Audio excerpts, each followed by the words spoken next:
through my screen, Okay, okay. So if through you my want me to laptop. share, you can tell me, or if you want to continue sharing, I'm okay. Like, no problem.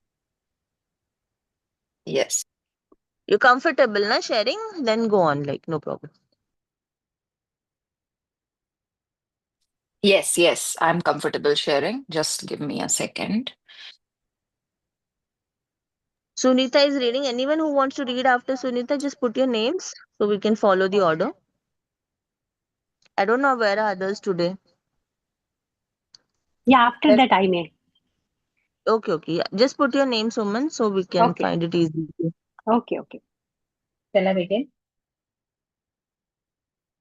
Yes, yes. Parenthood role or function. Many adults play roles when they speak to young children. They use silly words and sounds. They talk down to the child. They don't treat the child as an equal. The fact that you temporarily know more or that you are bigger does not mean that the child is not ready. The majority of adults at some point in their lives find themselves being a parent, one of the most universal. The all important question is, are you able to fulfill the function of being a parent and fulfill it well without identifying with that function, that is, without it becoming a role? Part of the necessary function of being a parent is looking after the needs of the child, preventing the child from getting into danger, and at times telling the child what to do and not to do. When being a parent becomes an identity, however, when your sense of self is entirely or largely derived from it, the function easily becomes overemphasized, aggregated, exaggerated, and takes you over. Giving children what they need becomes excessive and turns into spoiling. Preventing them from getting into danger becomes overprotective and interferes with their need to explore the world and try things out for themselves. Telling children what to do or not to do becomes controlling, overwhelming. What is more, the role playing identity remains in place long after the need for those particular functions has passed. Parents then cannot let go of being a parent, even when the child grows into marriage. They can't let go of the need to read about it, even when the adult child is 40 years old. Parents can't let go of the notion, I know what's best for you. The role of a parent is still being played compulsively, and so there is no authentic relationship. Parents define themselves by that role and are unconsciously afraid of loss of identity when they cease becoming parents. If the desire to control or influence the actions of their adult child is important, as it usually is, they will start to criticize or show their disapproval or try to make the child feel guilty, all in an unconscious attempt to preserve their identity. On the surface, it looks as if they were concerned about their child, and they themselves believe it, but they are only really concerned about preserving their role identity. All egoic motivations are self enhancement and self interest, sometimes clearly disguised, even from the person in whom the ego operates. A mother or father who identifies with the parental role may also try to become more complete through better. The ego's need to manipulate others into feeling the sense of lack it continuously feels is then directed towards them. If the mostly unconscious assumptions and motivations behind the parents' compulsion to manipulate their children were made conscious and voiced, They would probably include some or all of the following. I want you to achieve what I never achieved. I want you to be somebody in the eyes of the world so that I too can be somebody good. Don't disappoint. I sacrifice so much for you. My disapproval of you is intended to make you feel so guilty and uncomfortable that you finally conform to my wishes. Conform to my wishes. And it goes without saying that I know what's best for you. I love you, and I will continue to love you if you do what I know is right for you. When you make such unconscious motivations conscious, you immediately see how absurd they are. The ego that lies behind them becomes visible, as does its dysfunction. Some parents that I spoke to suddenly realized, my God, is that what I've been doing? Once you see what you are doing or have been doing, you also see its futility, and that unconscious pattern then comes to an end by itself. Awareness is the greatest agent for change. If your parents are doing this for you, do not tell them they are unconscious and in the grip of ego. That will likely make them even more unconscious because the ego will take up a defensive position. It is enough for you to recognize that it is the ego in them, that it is not who they are. Egoic patterns, even long standing ones, sometimes dissolve almost miraculously when you don't oppose them internally. Opposition only gives them renewed strength. But even if they don't, you can then accept your parents' behavior with compassion without needing to react to it. That is to say, without personalizing. Be aware also of your own unconscious assumptions or expectations that lie behind your own habitual reactions to it. My parents should approve of what I do. They should understand and accept me for who I am. Really? Why should they? The fact is, they don't because they can't. Their evolving consciousness hasn't made the quantum leap to the level of awareness yet. They are not yet able to disidentify from their root. Yes, but I can't feel happy and comfortable with who I am unless I have their approval and understanding. Really, what difference does their approval or disapproval truly make to who you are? All such unexamined assumptions cause a great deal of much unnecessary unhappiness. Be alert.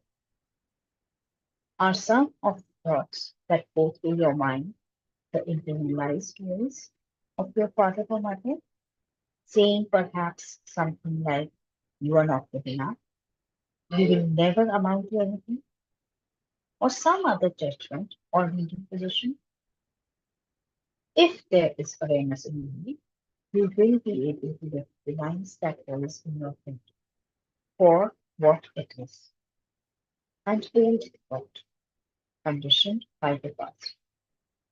If there is awareness in you, you no longer need to believe in every thought you think.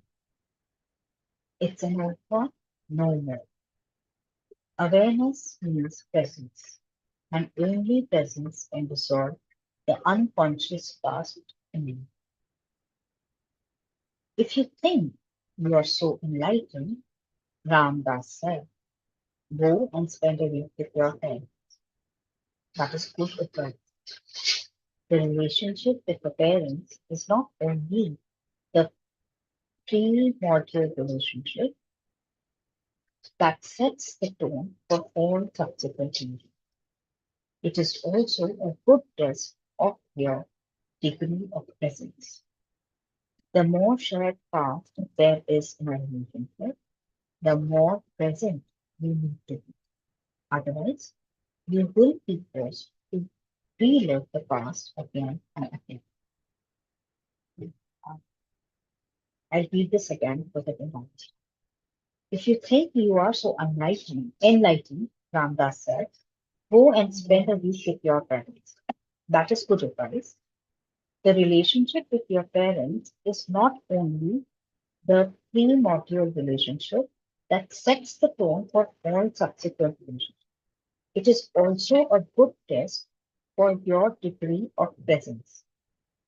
The more shared past there is in a relationship, the more present you need to be.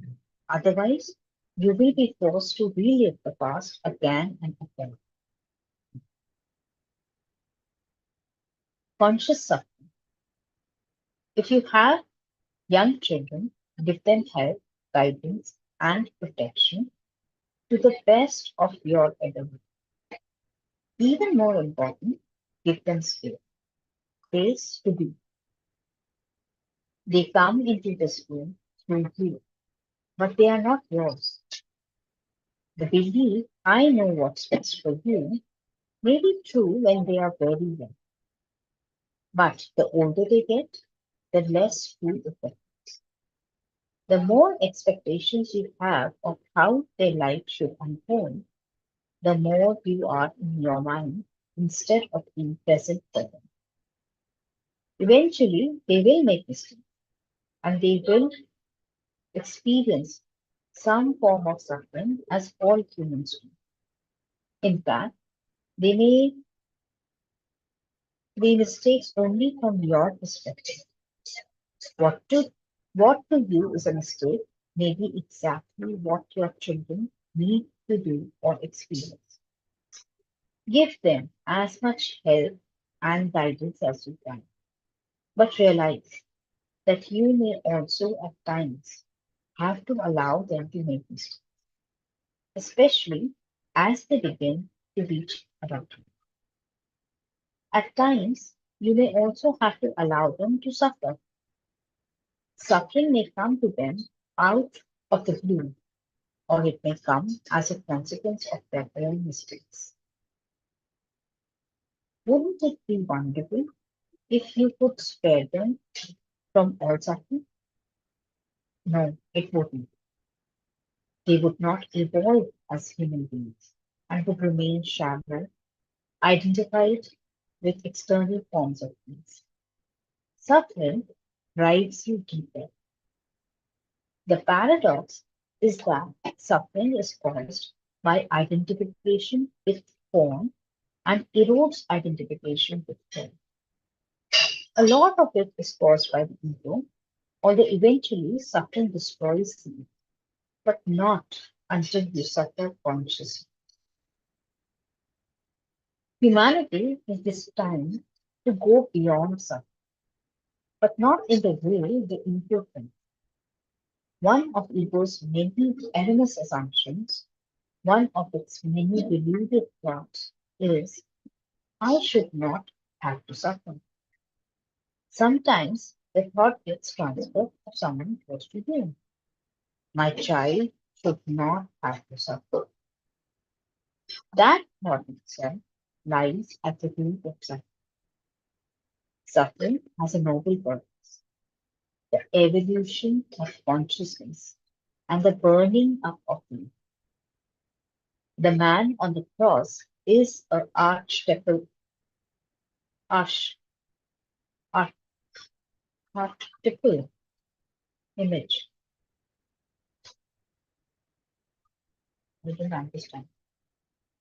Archetypal is a word.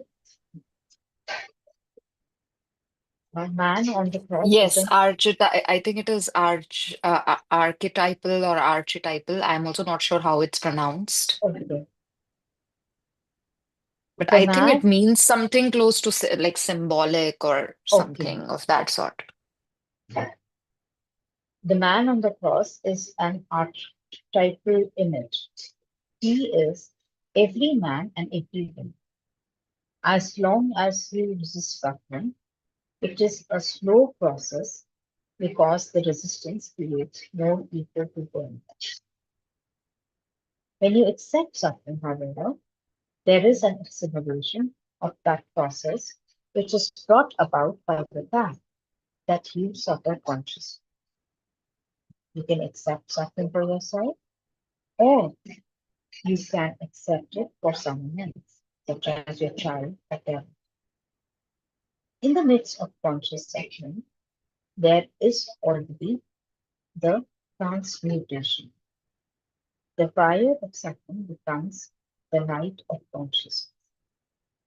The ego says, I shouldn't have to suffer, and that thought makes you suffer so much more. It is a distortion of it, which is always paradox. The truth is that you need to say yes to suffering before you can transcend. Would anyone else want to take Suma? Yes, yes. From here, conscious parenting. Yeah.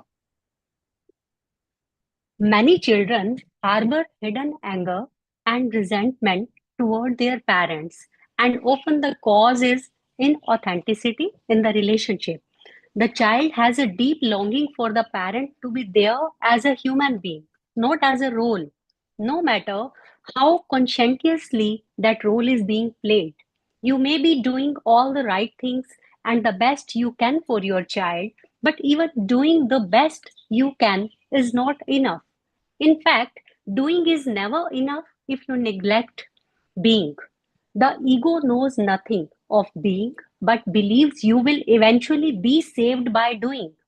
If you are in the grip of the ego, you believe that by doing more and more, you will eventually accumulate enough doings to make yourself feel complete at some point in the future. You won't. You will only lose yourself in doing. The entire civilization is losing itself in doing that is not rooted in being and thus become futile. How do you bring being into the life of a busy family, into the relationship with your child? The key is to give your child attention. There are two kinds of attention. One we might call form based attention. The other is formless attention. Form based attention is always connected in, yeah, next page, please.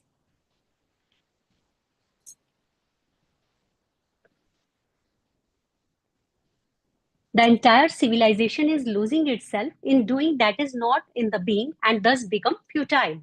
How do you bring being into the life of a busy family, into the relationship with your child?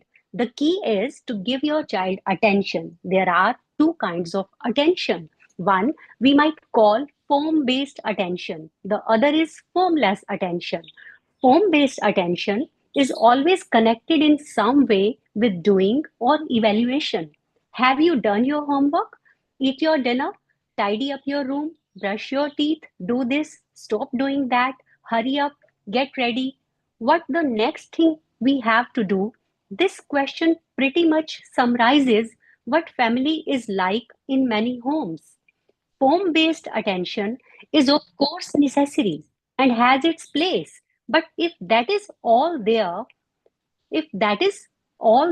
is in the relationship with your child, then the most vital dimension is missing and being becomes completely obscured by doing, by the cares of the world. As Jesus puts it, formless attention is inseparable from the dimension of being. How does it work? As you look at, listen to, touch, or help your child with this or that, you are alert, still completely present, not wanting anything other than that moment as it is. In this way, you make room for being. In that moment, if you are present, you are not a father or mother.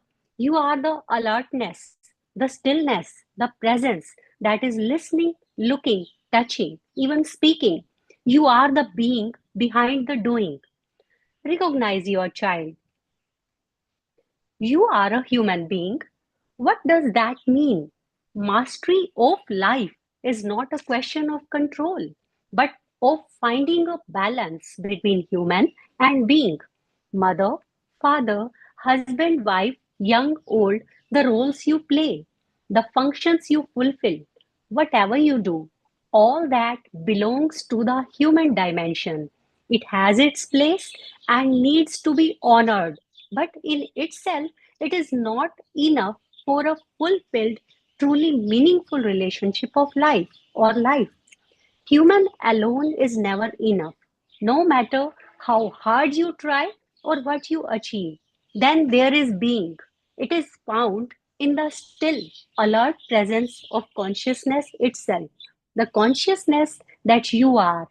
Human is form, being is formless. Human and being are not separate but interwoven. In the human dimension, you are unquestionably superior to your child.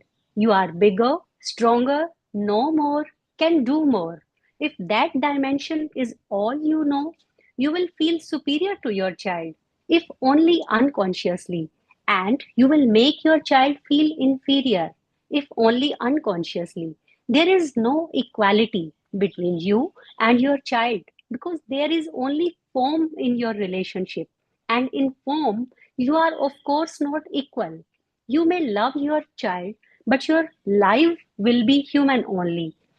That is to say, conditional, possessive, intermittent, only beyond form. In being, are you equal?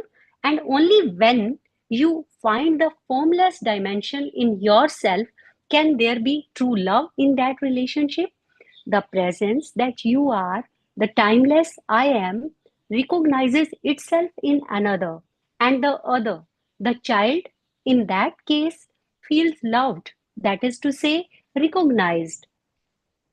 To love is to recognize yourself in another. The otherness then stands revealed as an illusion pertaining to the purely human realm, the realm of form. The longing for love that is in every child is the longing to be recognized, not on the level of form, but on the level of being. If parents honor only the human dimension of the child but neglect being, the child will sense that the relationship is unfulfilled, that something absolutely vital is missing, and there will be a buildup of pain in the child and sometimes unconscious resentment towards the parents. Why don't you recognize me? This is what the pain or resentment seems to be saying. When another recognizes you, that recognition draws the dimension of being more fully into this world through both of you. That is the love that redeems the world. I have been speaking of this with specific reference to the relationship with your child, but it equally applies, of course, to all relationships. It has been said God is love, but that is not absolutely correct. God is the one life in and beyond the countless forms of life. Love implies duality, lover and beloved, subject and object. So, love is the recognition of oneness in the world of duality.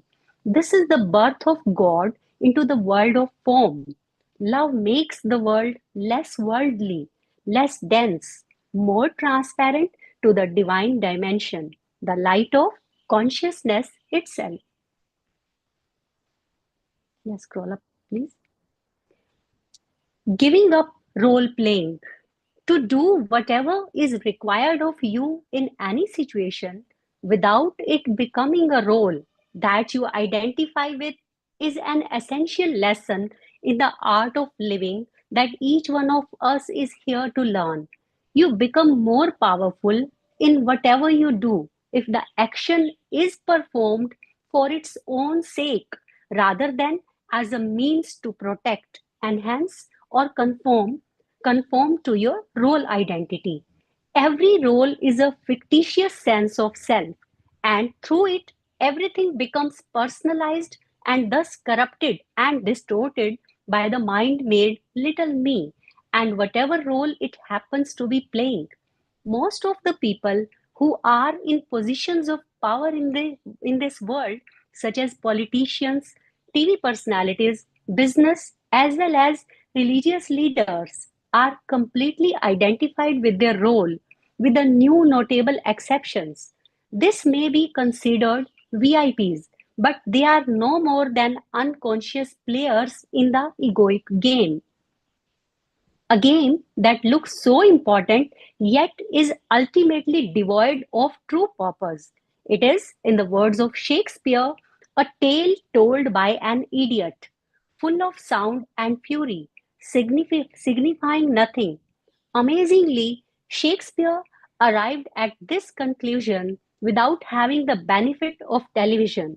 If the egoic earth drama has any purpose at all, it is an indirect one. It creates more and more sufferings on the planet, and suffering, although largely ego created, is the end of also ego destructive. It is the fire in which the ego burns itself up. In a world of role playing personalities, those few people who don't project a mind made image, and the other are some even on TV, in the media, and the business world, but function from the deeper core of their being. Those who do not attempt to appear more than they are, but are simply themselves, stand out as a remarkable and are the only ones who truly make a difference in the world. They are the bringers of the new consciousness. Whatever they do becomes empowered because it is in alignment with the purpose of the whole. Their influence, however, goes far beyond what they do, far beyond their function. Their mere presence, simple, natural, unassuming, has a transformational effect on whoever they come into contact with. When you don't play roles, it means there is no self ego in what you do. There is no secondary agenda, protection, or strengthening of yourself. As a result, your actions have far greater power. You are totally focused on the situation. You become one with it. You don't try to be anybody in particular. You are most powerful, most effective when you are completely yourself, but don't try to be yourself. That is another role. It is called natural, spontaneous me. As soon as you are trying to be this or that, you are playing a role. Just be yourself is a good advice, but it can also be misleading. The mind will come in and say, let's see, how can I be myself? Then the mind will develop some kind of strategy. How to be myself, another role. How can I be myself is in fact the wrong yourself. It implies you have to do something to be yourself. But how doesn't apply here? Because you are yourself already. Just drop adding unnecessary baggage to who you are or who you already are. But I don't know who I am. I don't know what it means to be myself.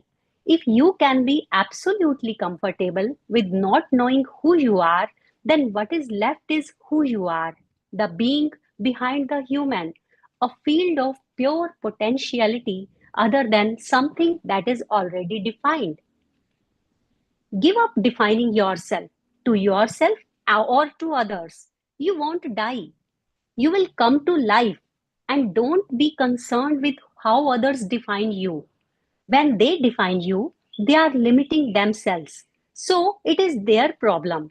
Whenever you interact with people, don't be there primarily as a function or a role, but as a field of conscious presence. Why does the ego play roles? Because of one unexamined assumption, one fundamental error, one unconscious thought. That thought is, I am not enough. Other unconscious thoughts follow. I need to play a role in order to get what I need to be fully myself. I need to get more so that I can be more.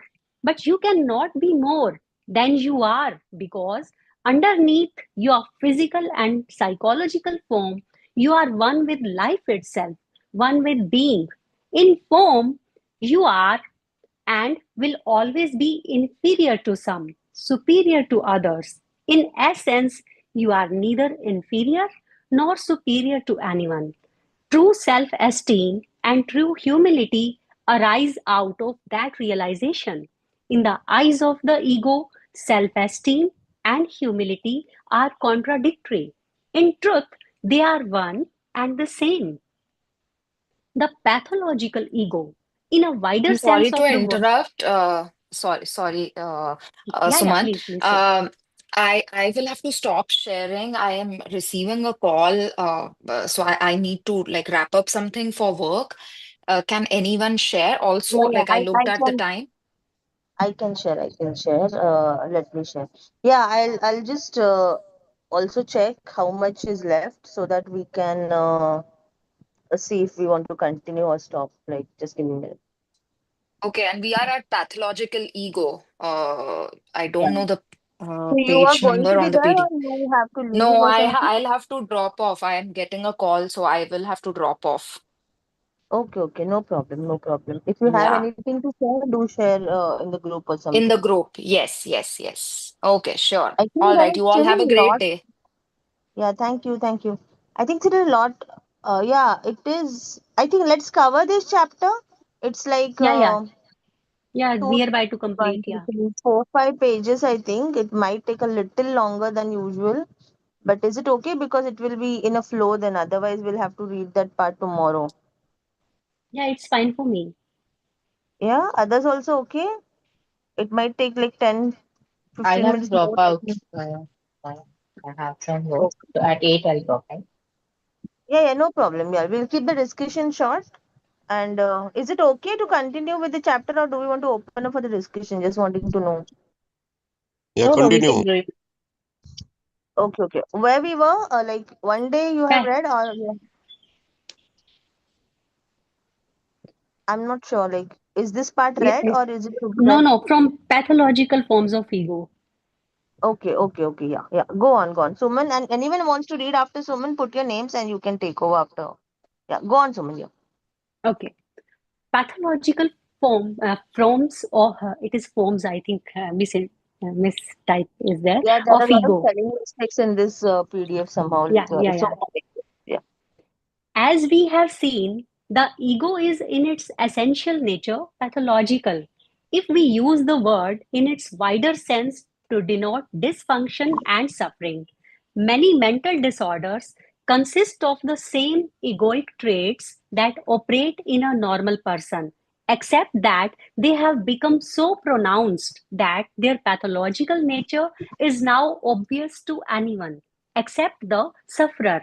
For example, many normal people tell certain kinds of lies from time to time in order to appear more important, more special, and to enhance this image in the mind of others who they know, what their achievements, abilities, and possessions are, and whatever else the ego uses to identify with.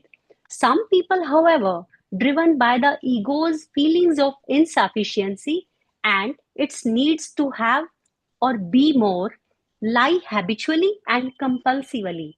Most of what they tell you about themselves, their story, is a complete fantasy, a fictitious edifice the ego has designed for itself to feel bigger, more special. Their grandiose and inflated self image can sometimes fool others, but usually not for long. It is then quickly recognized by most people as a complete fiction. The mental illness that is called paranoid schizophrenia, or paranoia for short, is essentially an exaggerated form of ego. It usually consists of a fictitious story the mind has invented to make sense of a persistent underlying feeling of fear. The main element of the story is the belief that certain people, sometimes large numbers or almost everyone, are plotting against me or are conspiring to control or kill me. The story often has an inner consistency and logic so that it sometimes fools others into believing it too. Sometimes organizations or entire nations have paranoid belief systems at their very basis. The ego's fear and distrust of other people, its tendency to emphasize the otherness of others by focusing on their perceived faults and make those faults into their identity is taken a little further and makes others into inhuman monsters. The ego needs others, but its dilemma is that deep down it hates and fears them. Jean Paul Sartre's statement, hell is other people, is the voice of the ego. The person suffering from paranoia experiences that hell most acutely, but everyone in whom the egoic patterns still operate will feel it to some degree. The stronger the ego in you, the more likely it is that in your perception, other people are the main source of problems in your life. It is also more than likely that you will make life difficult for others. But of course, you won't be able to see that. It is always others who seem to be doing it to you. The mental illness we call paranoia also manifests another symptom that is an element of every ego. Although in paranoia it takes on a more extreme form. The more the sufferer sees himself persecuted, spied on, or threatened by others, the more pronounced becomes his sense of being the center of the universe around whom everything revolves, and the more special and important he feels as the imagined focal point of so many people's attention. His sense of being a victim, of being wronged by so many people, makes him feel very special in the story that forms the basis of the delusional system. He often assigns it to himself the role of both victim and potential hero who is going to save the world or defeat the forces of evil. Yes, if anybody wants to read, please go ahead. Just a Uh, minute. I'm just Mansi, sorry to interrupt. We have to read from pathological ego, not. I think we have missed a lot of part, no? This secret of happiness and all.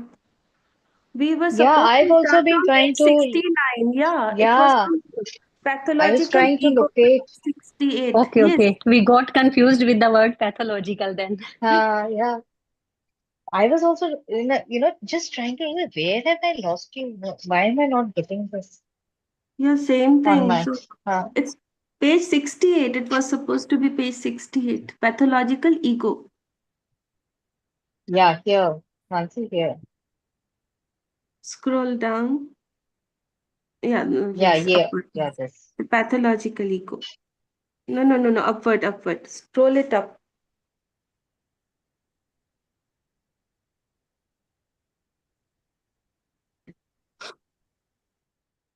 Okay, sorry, I was talking on mute. Sorry, I was speaking. So basically, what I was saying is, let's stop here then today because it's already 7:51.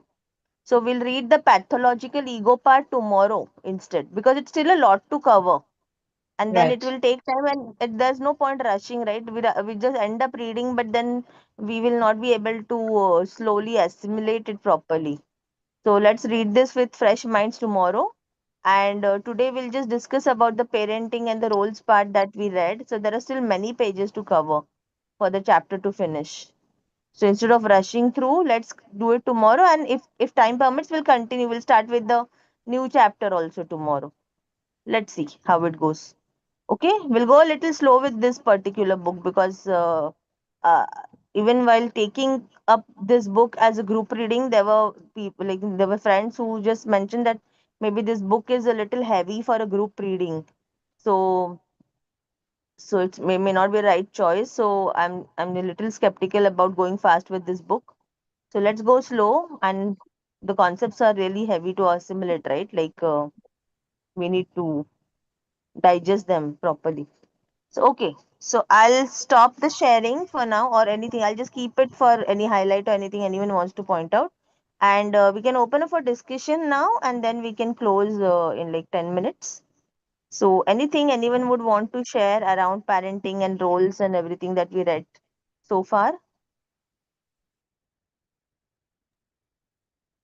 Yeah, Good please. morning, everyone. Yeah, hi Deepa. Yeah, hello. So I am being part of this group reading on and off. On my own, also very limited reading I'm doing of this book right now. But the part where I join in today, the parenting part, as a daughter, I have had certain experiences related to what the writer is talking about. And as a mother, also have had similar experiences which the writer talks about. So certain things really hit me very hard, and I'm trying to ponder on it and think and evaluate. uh, it was a very hard hitting whatever I read, I listened to today, and I was reading along, really hit me hard. Like, certain things we tell our children, eat this and hurry up, and it's more like, giving instructions and expecting something out of those instructions, and not really being there. Yeah, maybe at a unconscious way, just to move on with the day and get things done, and, meeting with the benchmarks people have set in our world, and we have accepted those benchmarks, and pushing ourselves as a mother, as a parent, with those expectations, yeah, I've been doing that maybe a lot, and I think that has come to me from, it's a generational thing. That's what my parents did to me, that push push push, instead of being there and helping me to understand my interests, and being there, talking with me and aligning with my mindset. Maybe it wasn't there, and that as a mother, I have passed it on. That is the parenting I received. That parenting, maybe I have passed it on to my children. But the thing is, things have come out okay for me as well as for my children. But if I was more a formless mother, and been there, my talk with my children could have been reframed today. Yeah, maybe I'll do that now. Maybe as a grandmother, I'll be more formless, and I can do a better job, I guess. So it's a very hard hitting thing. I personally definitely experienced both the sides. Thank you. Thank you for such a honest share, Deepa. It takes a lot of courage to accept things for in first place, and like to share it out aloud. It's a big thing. So I feel it's not just you. I feel many of us might have identified it. In fact, I also feel my parents were the same. Like they are still the same. I would say that they don't know they don't even understand these concepts, and I can't even go and talk to them about this Uh, because they don't read and these things, and it's like there is a lot of gap in terms of understanding the concepts as such. But I feel it's not about just parent and child. I think in every relationship this being plays a very important role, and I think sometimes just the person's presence is more than enough, or it's what just matters, right? Like but we hardly experience those moments. And I feel the way the world has transitioned in the past 2 3 decades, I would say that or maybe a little more, uh, it is like a generational or a cultural thing that people have gone into more of a doing mindset. Because from when I see from my family ancestors and people around me, I see that people came from poverty, people came from very average lifestyles, and then earning women started earning, and like all of that became like a big like became more of a priority for high livelihood and lifestyle changes and all of that. So I think now it's time where people are now getting aware that okay, only doing is not important. I think earlier it was just being, and then everything shifted to doing, because that's how people recognize that good lifestyle, good everything gets when you are more educated, more well paid, and things like that. And now after that, I think it all comes back in a circle, right? So that way now it's people are understanding ki only doing is not important. And I feel these generations now, I feel could be more balanced, because they now understand the pros and cons of both the sides. So they are now trying to balance the being and doing. So I have so many friends who are from IT, CA, and all those backgrounds, and who had highly paid jobs. But now they have chosen to quit their jobs and just be stay at home parents for their kids, because maybe they miss that as growing up as kids. And so in spite of having very good careers, they have made a choice of being more present for the kids. Like even myself, like I have designed all my routine, and all my activities align very much with my daughter's routine and all her things. So I think somewhere that's a choice that we are making with this consciousness, direct or indirectly. Even I see that my parents were working parents, both of them. So I want to be more present to my daughter. I don't know if I am still doing a good job at it, but I feel at least I am a little more aware, and I try my best to be more present to her, and I think that makes a difference to certain extent. So yeah, very well shared, and thank you for sharing. In fact, I would say maybe someone who might have joined a little late. And if you are a parent, or in fact, even if you are a child and you want to understand your parents better, or you want to nurture the relationship with your parents better, I would highly recommend to go back and read the part that we read today, the parenting part, especially because it talks about both parents as well as children. So very, very well said, and thank you for sharing that, because I truly have started believing that when we are able to share our vulnerability, or when we can show that courage, it actually empowers others to share theirs. Because normally, if we, at least in today's day and time, we see that the world is all about glorifying things and showing only the best part of it, and whatever we are sometimes not. Uh, Getting tuned in, or some things that we are suffering with, that we tend to hide, that's become the new normal, and I think that needs to be changed somewhere. So we need to have that space where we are able to open up and share everything and anything. So I'm so grateful that you did that today, Deepa. I'm so grateful, and thank you everyone, like, for that, for being and creating this space for us. Yeah, Deepa, you want to share something more, or is your hand just raised? No, I just wanted to share a bit more. Okay, okay, okay. Actually, as a working professional, I think I started quite late. In fact, after my children were in middle school. Now, I was not an absent mother. I was always present. But in spite of being a present mother, I think my dialogue with my children could have been a lot better than what I did. I was always, I love my children. I always loved them, and I'll always be loving them. But I don't know if I could convey that to them. They thought that I still feel they have this thing that they have to please me with their excellence. And I have certain core expectations, and they are expected to fulfill that. If they fall short of those expectations, I might not feel happy. So they feel my love and affection is sort of conditional. And all this is, layered. It is not on the conscious level. It's all layered beneath, various other things. So somewhere, the real love and the affection and the support you give and the pride you feel about your children, whatever they are, it doesn't matter what they have achieved or not achieved. You're still proud of your children. That message, somewhere it gets filtered out, it gets negated. And I feel I see this not only in me, in my students also, when they express themselves and when they talk, like any discussions we have, this thing just jumps out, and then the awareness arises that the way we are parenting, the way we are talking, and how our children interpret that.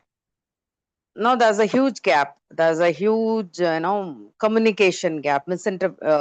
Interpretations are there, and somewhere even as a parent, we don't realize, to say I love you, I care for you, and no matter whatever happens, I'm there for you. That message we see, it's obvious. No, we don't have to say it, but sometimes, and not sometimes, all the time, it has to be said. It has to be expressed in different ways, multiple ways, so that the child actually understands and believes in it, and they are free to express themselves. They don't feel that burden of, I have to perform to the expectations of my parent or people in the society or wherever. So somewhere, not only me, I'm just saying, I'm seeing this happening all over.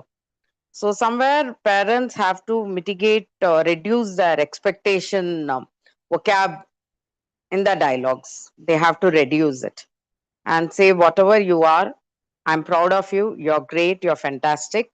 And the benchmark with the society sets keeps changing with time. According to the context, it's changing. So as long as we have the life skills to survive and face anything in the world confidently, that is more important. So yeah, all of us, I guess, have to work on that. And as Mansi said, the realization of that is very important. Yeah. Yes. So I'm done now. This time I'm done. Thank you. Thank you for sharing that and opening your heart out. And in fact, yes, I do agree to every word what you shared. And I feel for that, na, first we have to learn to be. Because most of the time we don't know what is being. We don't understand this language. We don't know. I think if we start living in the being mode more, I think it will be easier for us to connect with our kids that way. Because as they say, right, kids replicate you, and they just energetically, or they just by observation, they adapt to what you do. And when we are aware of that space through our own experience, I think that is when we will be able to communicate also that way, right, to our kids. Otherwise, we can't, right? We just can't. Like I love the way he shared in today's reading, where he said, "I want to be myself," and that authenticity, and the way he pointed out that even that is a role that we are playing sometimes. Like it's just sometimes, and most of the time, it's like you want to be spontaneous, so you want to be something, you want to be a certain way. So that's not how it works, is what the author mentioned. And he said that it's more of like, you just, when you are not wanting to be yourself, you are actually yourself. So this is so deep, right? Even if we try to delve upon it, it will take us a little time to really understand it fully, I would say, but just trying to process it. So yeah, yeah. Anyone else who wants to share something like quickly and who wants to leave, they may go first on sharing. So because it's already late, we are past our time of 8 o'clock. So anyone who wants to share, leave, can share, and then others can just keep. Mansi, Till I'm at home. leaving. I'll share tomorrow. I'm traveling. No Okay? problem. Yeah, yeah. If you Okay. have to share something, if you want to share something, you can. Otherwise, the group is also there. Everyone can share there also. But just Okay. ask. Thank you. Thank you. Thank you. Thank you. Bye. Thank you. Bye. Bye, everyone. Yeah. Bye. Yes, So yes, yeah, yeah. yeah, yeah. What Deepa shared, I can connect with each and every word. I feel most of the parents are like this. That we all of us are doing our best for the children, but the thin difference lies in that we are acting as a being or acting as a form, because we are no just an awareness is needed. If we are aware of this fact that we are not only a form, we have to act as a being also. I think the miracles can happen. Otherwise, the ego takes the defensive position. The thing is only that. And like Mansi shared that we are available. Like I also quit my job just to raise my daughters. My intention was this, that I have to be with them every time for their needs and for to raise well. But the thing is that even despite of quitting my job, whether I am acting as a form or as a being, that makes the difference. Yeah, very, very well said, Suman. Absolutely, you nailed it. I Yeah. experience that too. Like sometimes I feel like I've made these choices, but am I really that present all the time around her? Like I don't know if that's a yes. So yeah, very you nailed it. Thank you. Thank you for sharing that. Yeah, thank you, Go on, Mansi. go on. If you want to share Yeah, that's something it. more, Yeah, that's it. That's it. I have shared. okay. Thank you. Thank you. Yeah. Who else? Anyone Hmm. else who wants to just speak? Good morning, all. This is Manish. See, just want to add a few things apart from today's sharing. See, sometimes what happens is our kids take us granted. Like, okay, मतलब mummy papa ने बोला है तो ठीक है यार. They don't take us very seriously sometimes, right? So what happens is, in that case, we can sometimes, like, in our some relatives are very close to kids. जैसे मामा को सुनते हैं, मामी को सुनते हैं, and things like that. So basically, it's all about being more focused family timings on dinner, talking about each other, watching some movies together, or in some cases go for counseling also. Because the counselors know more than what we do, because they they talk to people on a day-to-day basis because they are specialists in that area. So the point is to be, create more opportunities, more better atmosphere, like more family timing, and also lead them by example. You know, that sometimes we just tell kids to do something, but sometimes we don't do ourselves. So it's all about being rather than being just saying in words. So I think it's all about just exploring all different options, like more family time, going for a movie together, picnic. Like it's all about more family time actually, because that time you have more time to talk to them, listen to their heart, and understand each other, right? And creating more love within the family. So I think they all make a difference, and in some cases it is just like a very focused counseling we have to do sometimes, just to not leave any option like untried, and work on any particular activity or something like that. So bottom line is more family timing, quality family timing, not just like that, like on the dinner table and things like that. And not just thinking, like taking actions. Sometimes we happen ki, theek hai, we delay things and we don't take it very seriously, but the life is all about taking actions. Whatever we feel right, we should take that action on a day-to-day basis. So I think that's my share. Yeah, and the kids see you what you are, they follow you, and not knowingly, unknowingly. So we should create a very strong example for our kids by living a great parental life. And it's all about the atmosphere that makes a person what he is. Thank you.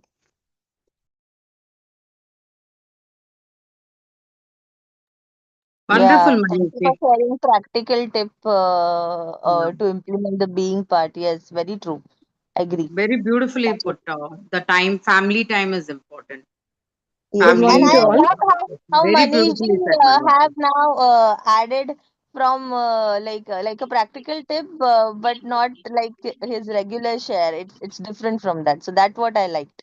So thank you for that, Manishji. No, Yes. it's my regular share only. I'm not saying I'm not saying something different today. I just focus on I relate the reading with the reality of life, like what I experience on That day-to-day that's basis. that's what sometimes I feel is missing. But this time you were able to like connect it with the reading, right? So that's what I'm like Yes. trying to Yes. appreciate. That was really nice. So yeah, great. That is how we also connected more, right? Because you were able to connect, and that's how we were also able to connect with your share better. So yeah, thank you for sharing that. Yeah, Pranavi, you want to share something? Pranavi and Anjali, I think you both have not spoken, so you I want don't to. know. Mine is like different way of experience with the kids. I don't know. Like I think few kids they are. I mean, inborn they are independent thinkers. They wanted to be independent. And if you are always being around and trying to see the things around them, they feel totally locked up.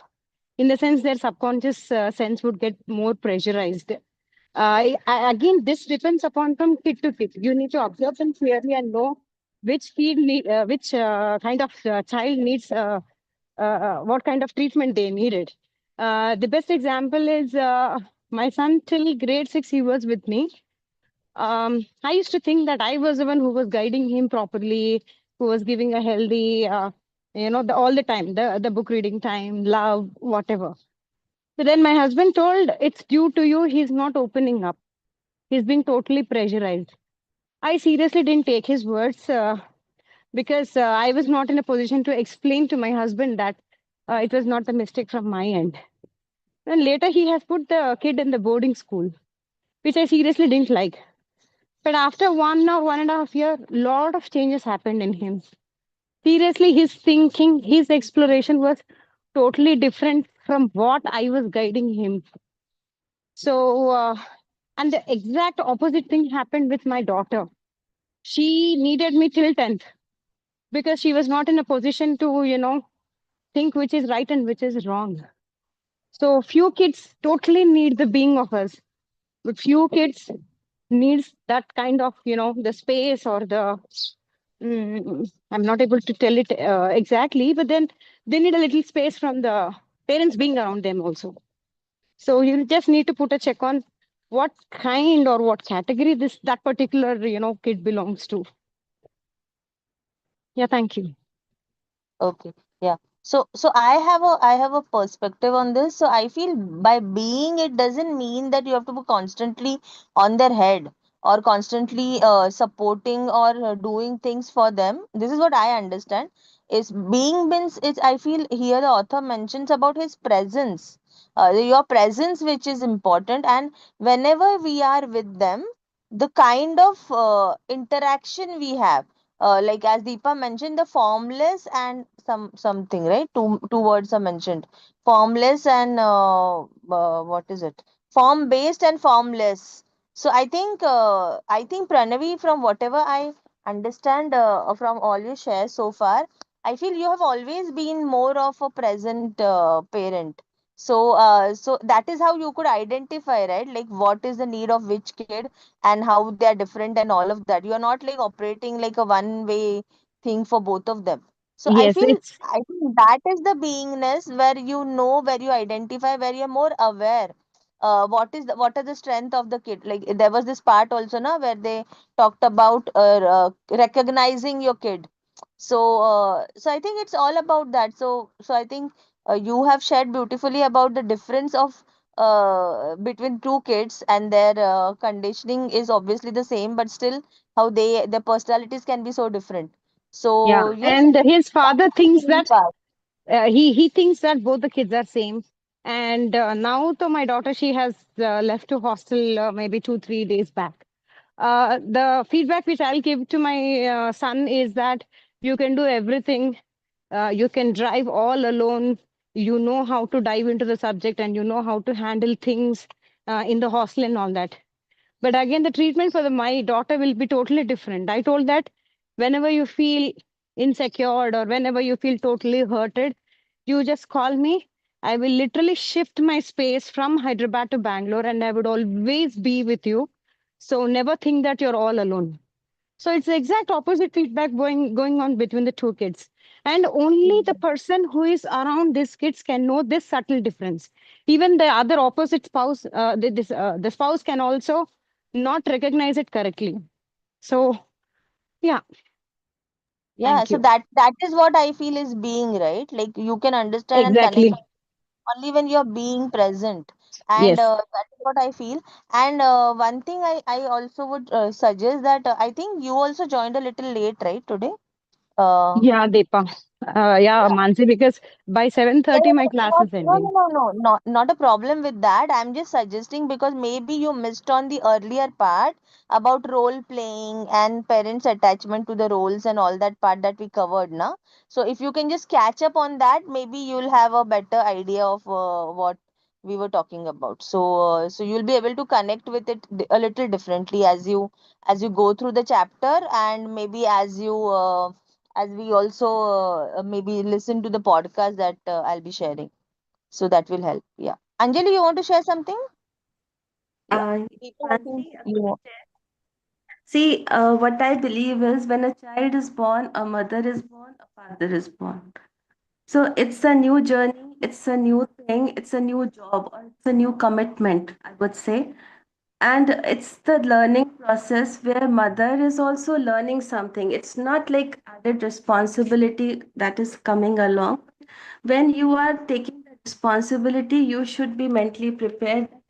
Every commitment requires some sort of sacrifice, and it would be time, money, or some that your comfort would be at stake. You're sleepless, you will get sleepless nights and all those things. Now you have to go along a long journey where you will be committing to so many things, and that is a commitment to a person. Now that person, you how you take that person, as a burden or as a material thing. Here we are talking about being and the form.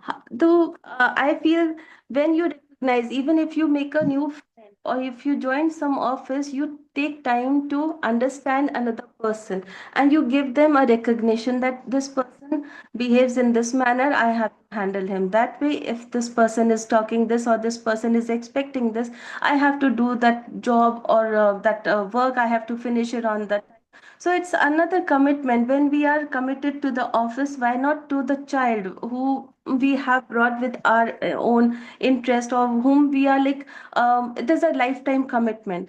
So this is kind of sacrifice, not exactly sacrifice, because what you are getting in return is far bigger than a sacrifice. The love, the attachment, the respect, and a long term bond is there. A lifetime friend, you are getting a lifetime person who would be standing along with you, going along with you. So why not to give everything to that person? So this is love, and this is in here also he's talking about recognizing in another, yourself in another. What we see in our child is they are our reflection. So what we are giving them, what we are feeding them, what we are inculcating in them is our own self.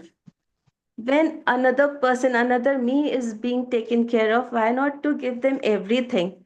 And why not to give them that time what they require, and why not to give them that recognition that they are looking for? So that is only through the love, that is only through time that we can give them. And when this is not given, when this is not provided to them, they become all that resentful, they become very like stubborn, or they are running away from family. They don't get that, so they are in search of that love. What they don't get at home, they search outside, and that then that rebellious nature develops. So all those things are gradual process. It is not instant, it never comes instantly. So it depends on what we are giving to that seed, what how we are taking care of that plant, how we are helping it to grow. So everything is in our hands as a parent.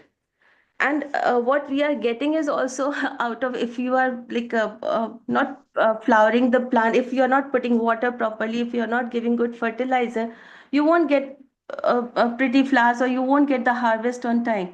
So it all depends on our own efforts and how we take care of them. So recognize them, give them that love, give them that time, and give them everything what they want. And it doesn't mean that you should have that ego that I am the one who is doing that. It is like taking them along with you, that this is my partner, this is my own being, and I have to take care of them with love.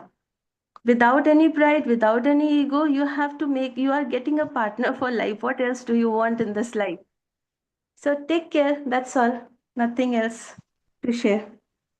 Yeah, wow, wonderful, wonderful sharing. Thank you for that. I do agree with what you shared. And yes, I remember, this makes me remember that when once na Sadhguru was asked this question, I think by Juhi Chawla or some like someone.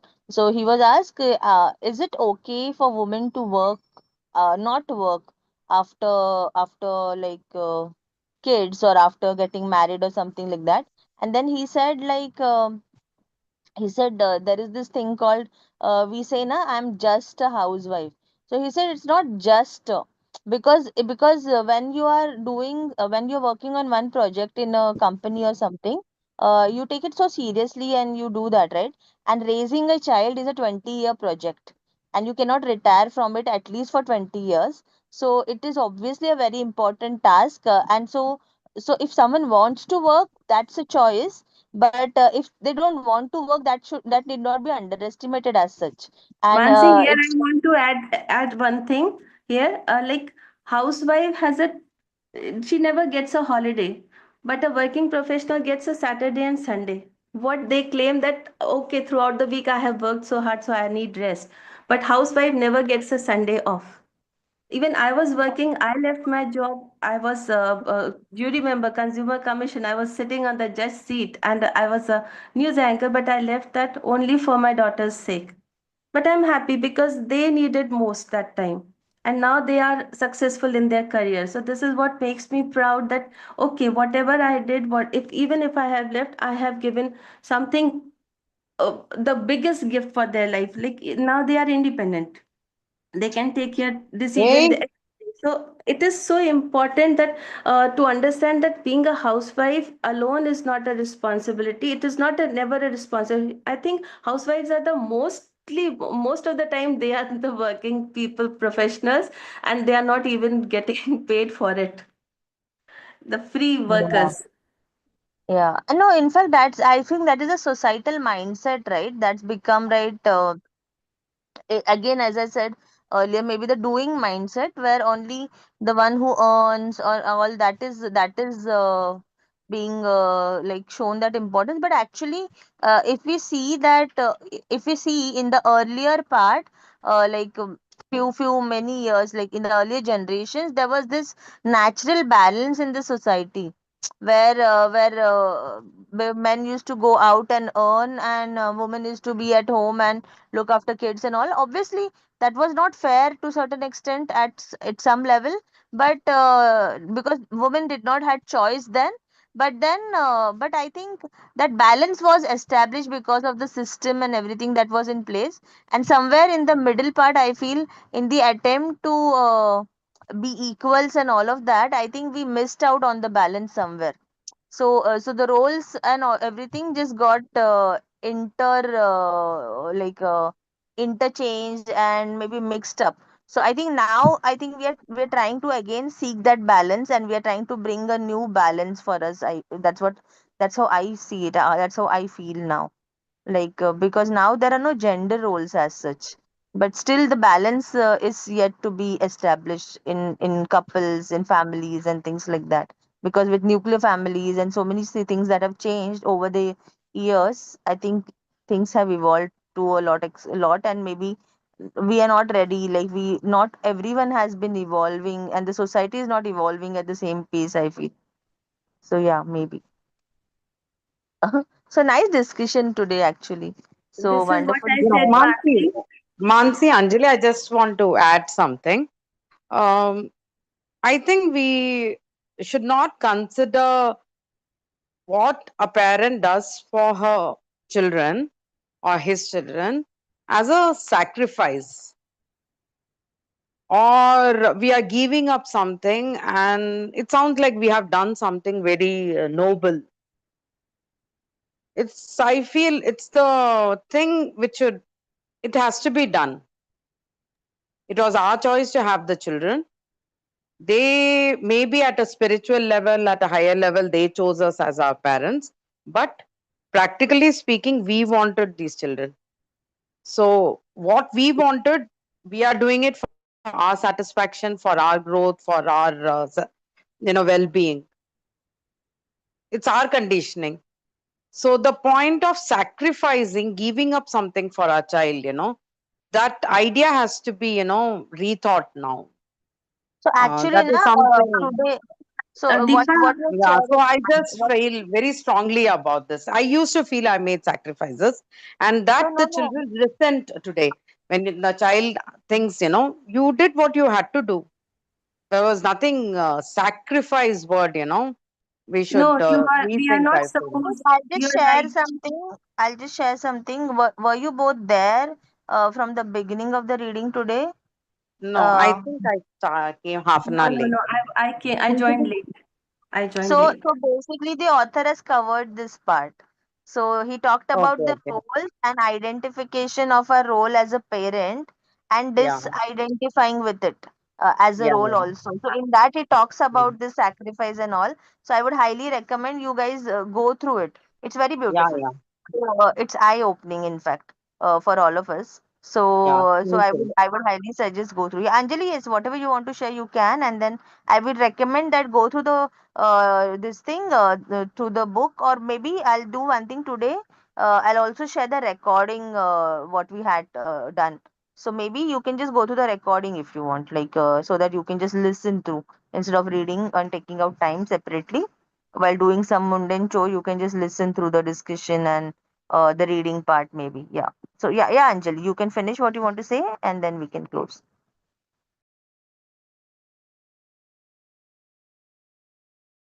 Yes? You want to say something, na Anjali? I think you're not audible. We can't hear Okay. you. Yeah, now you're, I think. Just try. Hello. Yeah. Is it fine now? Yeah, it's fine. It's fine. We can hear you now. So with the sacrifice thing is like we are not supposed to show it that we are sacrificing something because it is not a sacrifice, it is a commitment. And there is difference between sacrificing and being committed to something. So taking up a responsibility means taking up a commitment or promising for something. It is obviously it needs some cost to be paid. You will be making adjustments in life. You would be making adjustments with your own choices. So that is a commitment you are going through, and obviously that cost, it is a synonym for a sacrifice, because even when you are buying something in the market, you are giving money, you are sacrificing money to get something back. So take it that way, that we are giving something, then only we are getting in something huge in return, and that what you are getting is a huge benefit.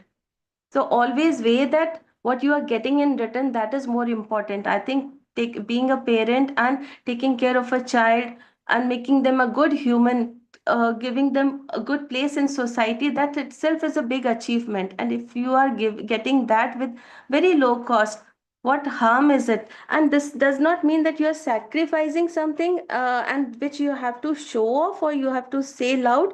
It is that in yourself you should understand that I have to give away something, then only I'll get. After giving you will get, otherwise if you're just holding it back you won't get anything. So that I meant with sacrifice, I meant that.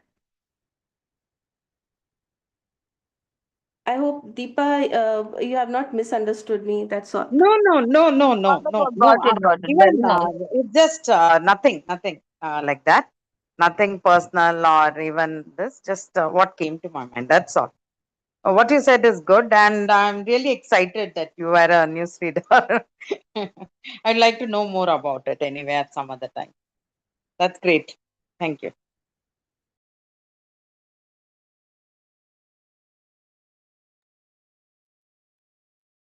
Okay, so beautiful discussion and lots of insight today. So thank you everyone for being there and sharing and opening your hearts up for us. And thank you so much. I'll share the recording, go through it, and also the podcast maybe because it's just a small part left. So maybe we can go through the podcast and we can start with a new chapter tomorrow. So yeah, thank you. Bye bye. I'll We'll stay come for to a the minute. I'll chapter. stay for a minute and then I'll leave. Yeah, sure. Yeah.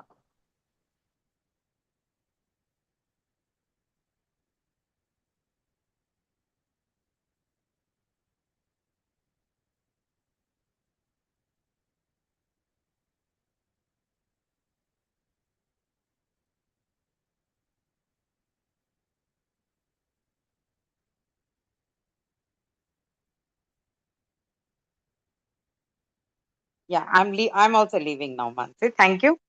Have a great day. Bye. Thank you. Thank you.